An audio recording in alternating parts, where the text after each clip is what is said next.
He bought the cheapest farm in the valley, but it already belonged to three giant women. Jace Mallory had crossed 3-star systems to get away from noise, rules, and other people's plans for his life. He was not running from the law. He was running from disappointment. On New Texas, he had worked a colony contract for 2 years. The pay was fair, the food was dull, and the bosses talked like they owned the sky. When the contract ended, he could have signed again. He could have stayed safe, but Jace wanted land, real land. A place that belonged to quiet mornings, steady work, and clean air. A place where his hands could build something that would last. So he sold his old rover, bought a used cargo skiff that rattled when it moved, and flew to a frontier world called Larkspur 9. The planet had wide valleys, blue-green grass, and a sun that rose slow like it had time to spare. People said it was good farming land if you could stand the storms and the distance from the big trade lanes. Jace liked distance. The land office was a simple building made of metal panels and sun-faded wood, sitting near the only dusty street in the settlement of Dry Creek. The town had a fuel depot, a supply shop, a tiny clinic, and a saloon with music that sounded tired. Dust stuck to everything. Even the air tasted like iron and old rain. Inside the land office, a clerk with gray hair and sharp eyes watched Jace study the glowing map table. "Looking for a farm?" the clerk asked. "A small one," Jace said. "Cheap." The clerk gave a short laugh. "Those two words don't usually walk together." Jace pointed to a square on the map far from the settlement. "This one, it's listed at half the price of anything else." The clerk's expression changed. He leaned forward, fingers tapping the edge of the table as if testing if it was real. "You picked Gray Willow Valley," he said quietly. "That a problem?" Jace asked. The clerk looked toward the window where the wind pushed dust along the street. "It's not cursed if that's what you're asking, but it's complicated." Jace had heard enough frontier stories to know when people were scared of shadows. He kept his voice calm. "Complicated how?" the clerk sighed. "Old claim disputes, strange reports. People go out there, set up fences, and then they leave. They don't always say why, sometimes they can't." Jace felt a small chill, but he didn't let it show. "Any legal issues?" "On paper, no." The clerk swiped the air and pulled up the file. "Registered as vacant. Taxes paid by nobody, no active owner." "Then why is it so cheap?" The clerk hesitated. "Because nobody wants it." That should have been his sign to pick somewhere else. But Jace had learned something on New Texas. The best chances were the ones other people were too afraid to touch. He placed his thumb on the scanner. "I'll take it." The clerk looked at him for a long moment, then nodded as if talking to himself. "All right, Cowboy, it's yours." The printer hummed and spat out a thin contract sheet. Jace signed, transferred credits, and got a property chip the size of a coin. It held the digital deed and the boundary coordinates. When he stepped outside, the sun was dropping low, turning the dust into gold. He could almost imagine his farm already, rows of crops, a small barn, maybe a few hardy animals adapted to the planet. A new beginning. At the supply shop, he bought seed packs, water filters, a solar tarp, and a fence kit. The owner, a broad woman with a mechanical arm, watched him load everything with an expression that was half pity. "You heading to Gray Willow?" she asked. "Yeah," Jace said, her eyebrows lifted. "You sure?" "Sure enough." She shook her head. "Well, don't do anything dumb." Jace smiled. "That depends on what you call dumb." She didn't smile back. That night he slept in the skiff parked behind the saloon. Wind rocked the hull gently, and somewhere far away thunder rolled like a warning. Jace lay awake for a while, staring at the ceiling panel. He had the deed, he had supplies, he had hope. Still, he couldn't forget the clerk's eyes. In the morning, he left Dry Creek before the town fully woke. The dirt road became rough land quickly. After a few hours, the settlement was just a dot behind him, and the valley ahead opened wide like the planet was holding its breath. Gray Willow Valley was beautiful in a quiet, lonely way. Tall grass moved like waves. Thin trees with silver bark leaned over streams. Blue flowers grew in clusters, and small flying creatures darted above them like sparks. Jace guided the skiff down to a flat spot near a river bend. He shut down the engine and listened. No voices, no machines, no signs of other settlers. Only wind, water, and birds calling from far away. He stepped out, stretched his arms, and smiled. "Home," he said aloud. He spent the first day setting up shelter. He anchored the solar tarp between two metal poles, secured his cargo crates, and placed the water filters near the river. He mapped the boundary points with his wrist scanner, marking corners with bright stakes. Each time he pushed a stake into the ground, he felt like he was planting a promise. By evening, his hands were sore. He ate a simple meal from a heat pack and sat on a crate, watching the sunset spill red across the valley. That was when he saw it. Across the riverbank, where the mud stayed soft, a print sat in the ground like a deep bowl. It was not from any animal he had seen. It was shaped like a foot, a very large foot. Jace stood slowly and walked closer. The print was wider than his chest, and the toes were clear. The heel was deep, as if something heavy had stepped there and paused. He looked along the bank. There were more prints leading into the trees. Jace swallowed. His mind tried to explain it as a trick of erosion or a strange native creature, but the shape was too human-like. Too exact. He returned to camp, keeping his eyes on the shadows. He told himself there could be harmless reasons, a new species, a traveling group. Maybe an old settlement had used oversized machines. Still, he locked the skiff door that night. Hours passed. The valley grew colder, the river whispered, then the ground trembled. It was subtle like distant thunder, but it was steady. Jace sat up, heart beating. He listened. A second tremble came, then a third, heavy steps. He moved to the small window and peered out. Moonlight spilled on the grass. The trees swayed gently. At first he saw nothing. Then a shape rose above the tree line. A figure tall enough to make the trees look small stood in the valley like a moving hill. Another followed, then another. 3. They walked along the river with slow, calm steps as if they owned every inch of the land. They were not wearing armor, not carrying weapons. Their silhouettes were clearly humanoid, heads, shoulders, arms, legs, giant women. Jace's mouth went dry. He had met aliens before. Larkspur 9 had a few trading posts with mixed species, but he had never seen giants like this. They moved with steady control, not clumsy, not wild. They stopped near his camp. One leaned down, and Jace felt the skiff shake slightly from the shift of weight nearby. He heard the river water splash as her hand touched it. Another spoke, her voice deep but clear, carrying across the night. "Smoke," she said. "Lights." The third answered, softer. "A small one." Jace froze. They were talking about him. He knew he had two choices, hide and hope they left, or step out and show he was not a threat. He did not like hiding. Jace opened the skiff door slowly and stepped onto the grass with his hands visible. The cool night air hit his face. He looked up. They were real, not shadows. Not a dream. The closest one had long hair tied back, thick as rope. Her skin looked like warm stone in the moonlight, and her eyes reflected faint silver. She watched him like a judge. The second had braided hair and a calm face, her expression thoughtful instead of angry. She rested a hand on a tree trunk like it was a cane. The third stood slightly behind the others, quiet, her gaze sharp and curious. She looked like someone who noticed everything. Jace forced his voice to stay steady. "Evening," he said. The first giant woman narrowed her eyes. "You are on our land." Jace lifted the small property chip between two fingers. It looked ridiculous in the wide valley, like a coin trying to buy a mountain. "I bought it," he said honestly.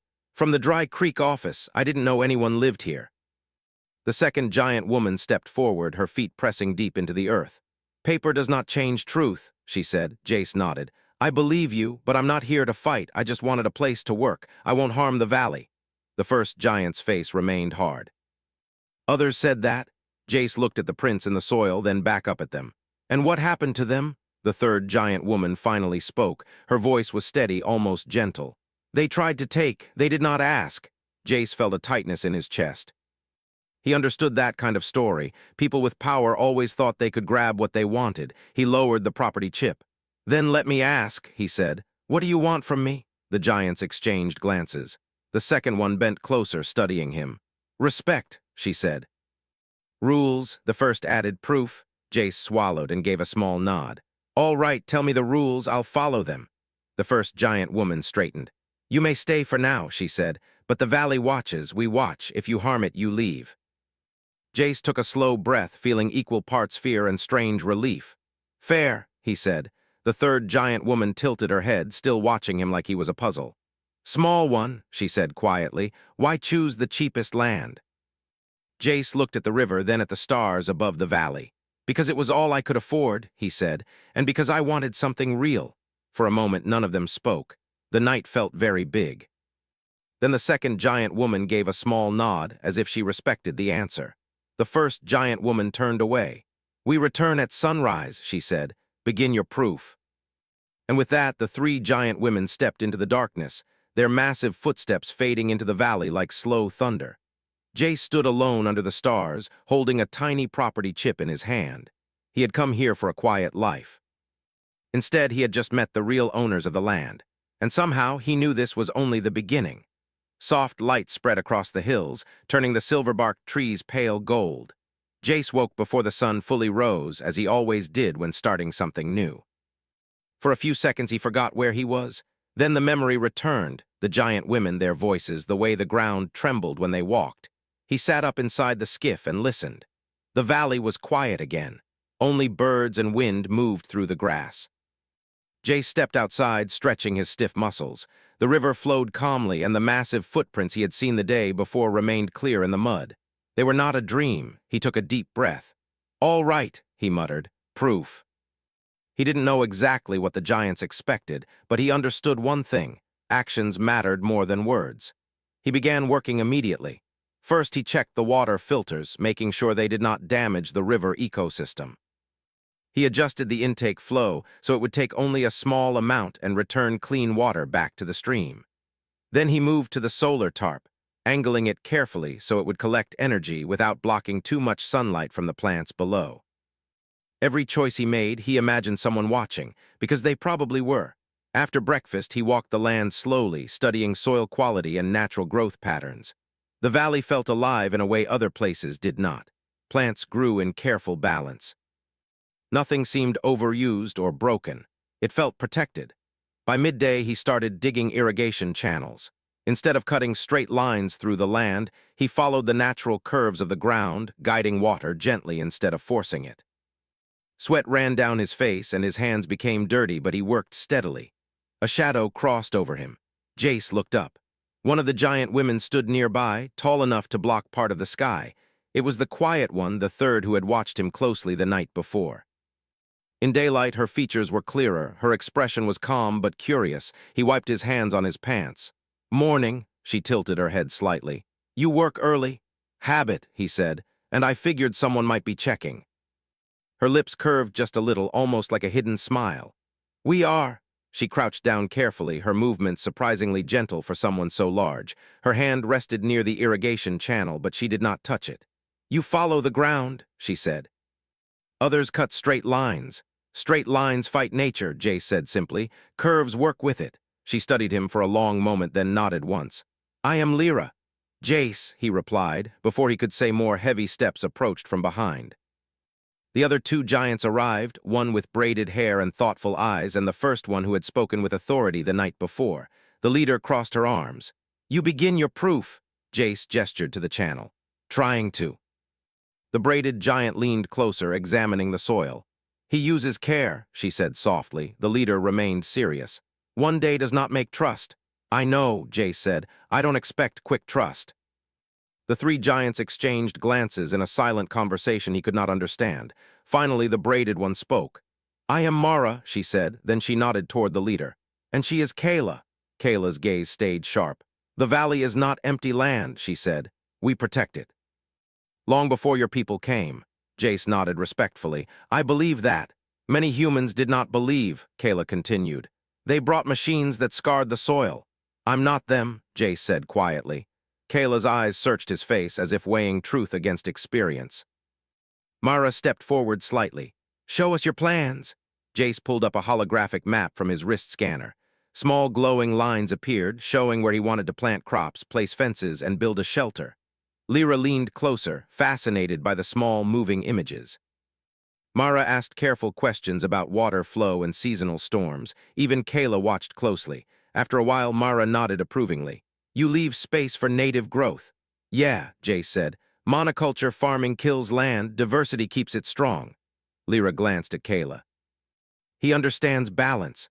Kayla did not respond immediately. Finally, she said, "We will watch longer." The giants stayed for a while, observing him work. Sometimes they asked questions. Sometimes they simply watched in silence. At one point, Jace struggled to lift a heavy equipment crate. Before he could finish, Lyra gently picked it up between two fingers and placed it where he pointed. She seemed amused by how small everything around him looked compared to her. "Thank you," he said. "You are small," she replied matter-of-factly. He laughed despite himself. Hard to argue with that. As the day went on, tension eased slightly. The giants did not act like enemies. They acted like guardians testing a stranger. Late afternoon brought dark clouds over the hills. Wind picked up, bending the tall grass. "Storm coming," Jace said, scanning the sky. Mara nodded. "The valley often tests newcomers." Rain arrived quickly, heavy and cold. Jace secured his equipment while the giants watched. He worked fast but carefully, tying down structures and reinforcing stakes. When the storm hit fully, water rushed down the slopes toward the river. Jace ran to the irrigation channel and adjusted the flow, redirecting excess water away from fragile plants. The system held strong, guiding the stormwater safely. Kayla watched silently, her expression unreadable. After the rain passed, the valley looked fresh and shining. The irrigation channels remained intact.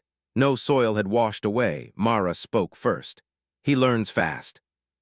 Kayla finally gave a small nod. "Better than the others." Jace felt relief but did not show too much emotion. He knew trust came slowly. As evening approached, the giants prepared to leave again. Before turning away, Lyra asked, "Why leave your old life?" Jace hesitated, then answered honestly. "Too many people telling me what to do, too many rules that forgot about the land itself. I wanted something simpler." Mara considered this. "Simple is not always easy." "I figured that out," he said with a small smile. Kayla looked at him one last time. "Tomorrow we test more." "Looking forward to it," Jace said. They walked away, their massive steps fading into the hills again. Jace watched until they disappeared. He sat by the river afterward, feeling tired but hopeful. The valley felt less hostile now, though still mysterious. He understood that he had entered a place with history far older than his own. Night came quietly. As he prepared dinner, a faint signal alert blinked on his wrist scanner. It showed a distant scan from orbit long-range sensors sweeping across the region. Jace frowned. Someone else was looking at the valley. He stared up at the stars, a sense of unease growing in his chest. The giants were not the only challenge he might face here. And tomorrow, whatever tests awaited him, he knew they would decide whether he truly belonged in Gray Willow Valley, or whether he would become just another human who tried and failed. The next morning felt heavier than the ones before. Jace woke early again, but this time his thoughts stayed on the signal alert he had seen the night before. Someone had scanned the valley from orbit. That was never a good sign on a frontier world. He stepped outside and looked up at the sky. It appeared calm and empty, but he knew advanced ships could stay hidden far above the clouds. He took a slow breath and focused on work. Worry could wait, but the land could not. He checked the irrigation lines first, then walked the boundary markers, making sure none had shifted after the storm. The ground still felt damp, and small insects buzzed between the blue flowers. Everything seemed peaceful, almost too peaceful. Heavy footsteps approached behind him. Jace turned and saw Kayla, Mara, and Lyra walking toward him across the field.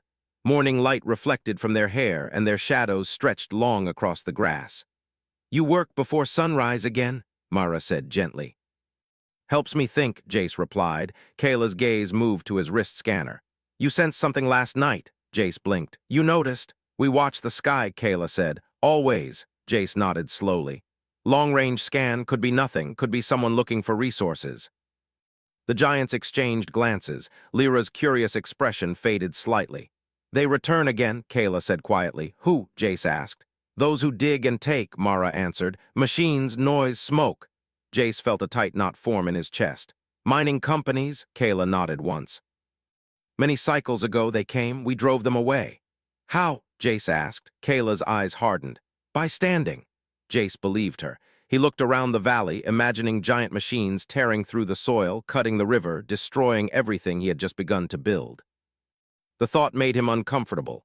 "We should prepare," he said. Lyra tilted her head. "You are not afraid?" "I am," Jace admitted. "But fear doesn't fix things." Mara smiled slightly at that. They spent the morning walking together through the valley.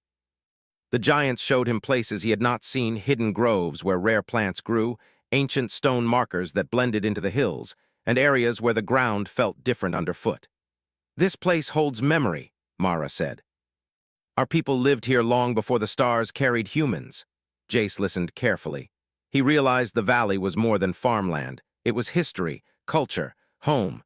At midday, they reached a high ridge overlooking most of the land. From there, Jace could see the curves of the river and the small silver shape of his skiff below. Kayla pointed toward the sky. If they come, they land here. She indicated a wide, flat area near the north edge of the valley. Jace studied the terrain. Too open, he said. Easy for ships. Then we block, Kayla replied simply. Jace shook his head gently. If you stand there, they'll see you as a threat. That could turn bad fast. Kayla crossed her arms. We are a threat. I know, Jace said carefully, but maybe we don't need to fight first. The giants watched him closely. Jace knelt and pulled up his holographic map again. We could make the valley look uninteresting. Lyra's eyes brightened. Hide, not exactly hide, he said, more like confuse. He explained how they could move reflective stones to distort sensor readings, redirect water vapor to create false signals, and plant certain minerals that interfered with scanning equipment. Mara nodded slowly. You use their tools against them. Something like that, Jace said. Kayla remained silent for a while. Finally, she spoke. We will try your way. The rest of the day became a strange partnership of size and skill. Jace guided from the ground while the giants carried enormous rocks into new positions. Lyra moved quickly, clearly enjoying the work. Mara carefully reshaped small hills to block direct lines of sight. Kayla moved silently but efficiently, always watching the horizon. Despite the tension, Jace found himself smiling occasionally. Working together felt natural. At one point, he slipped on loose soil and nearly fell into a shallow ditch. Before he hit the ground, a massive hand gently caught him and lifted him back to safety. Careful, Mara said softly. Thanks, he replied, feeling small but oddly secure. As evening approached, they finished most of the preparations. From above, the valley now appeared uneven and difficult to scan clearly.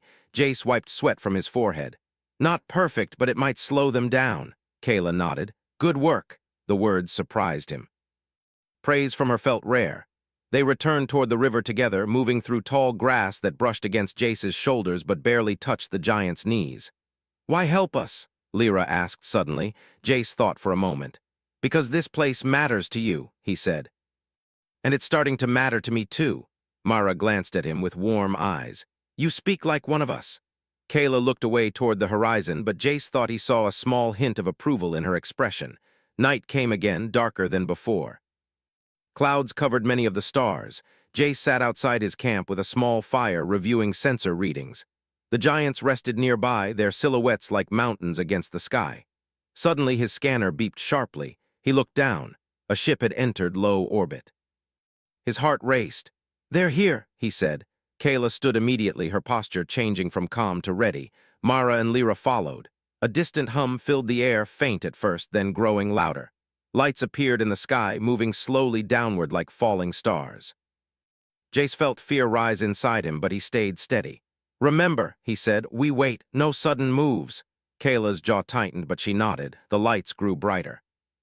A sleek transport ship descended toward the flat area at the north edge of the valley, exactly where Kayla had predicted. Wind pushed through the grass as the ship landed, dust rising around it. A ramp lowered. Small figures emerged, humans in corporate uniforms carrying scanning equipment. Jace watched carefully. Survey team, he said quietly. Lyra leaned closer. They look weak. They're not the problem, Jace said. The ships behind them are.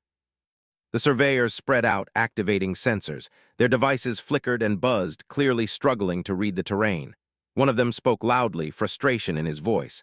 Scans are unstable. Something's interfering. Jace allowed himself a small smile.